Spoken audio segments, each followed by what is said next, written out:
Hello, my name is Angela and I'm a junior who is fascinated by cancer biology.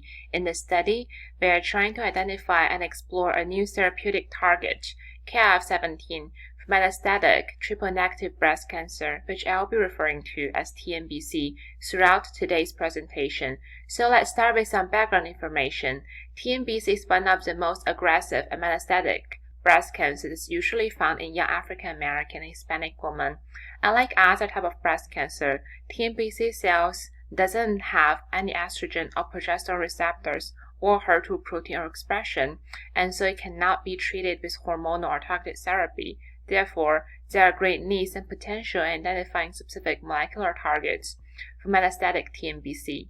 The protein we are looking at is called KL17. It is a DNA-binding transcriptional regulator. In the literature research, we found that p53, a tumor suppressor, enhances KL17 expression, while DJ1, an oncogene, suppresses KL17 overexpression.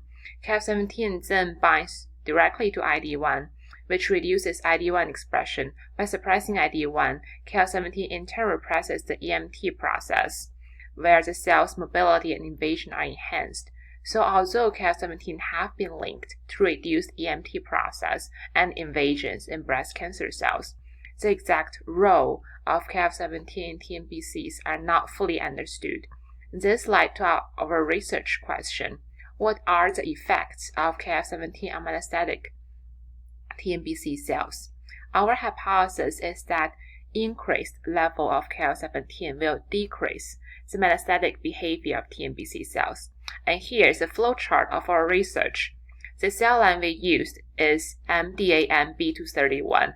It is a human metastatic mesenchymal TNBC cell. The cells were transiently transduced with KL17 overexpression lentivirus. Post-transduction, Western blot were performed.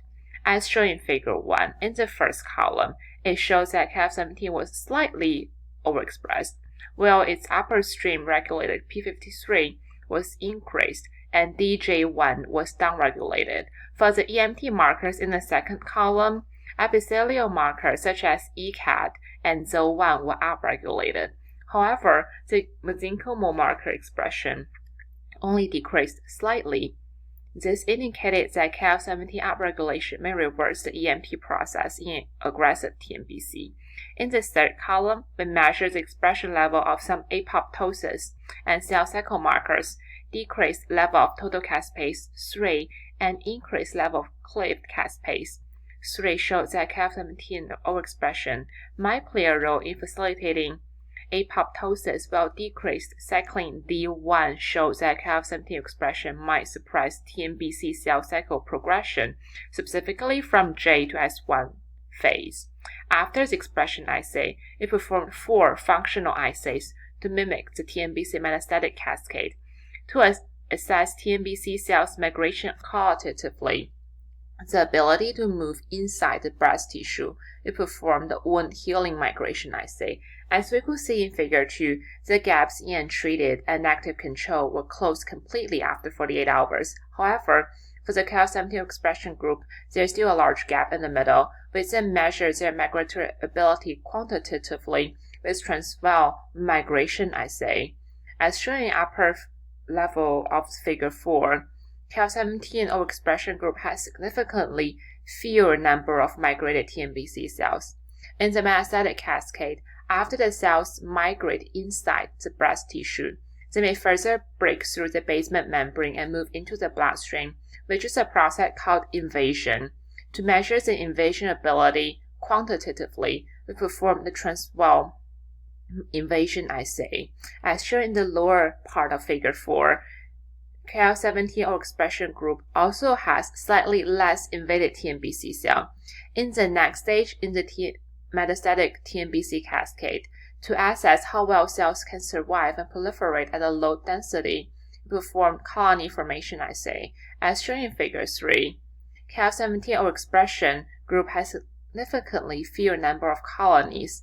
Although very preliminary, this data is exciting and support our hypothesis that KL17 may play an important role in regulating the metastatic behaviors of mesenchymal TNBC cells. For application in the real world, Our study will help in identifying and understanding potential proteins such as KLF17 that regulate EMT and metastatic TNBC cells. Collectively, our research provides further evidence for developing innovative TNBC therapies. At the end, I would like to thank the Oxford SURE program and Oxford College Biology Department for supporting and facilitating our research. Thank you so much for your time.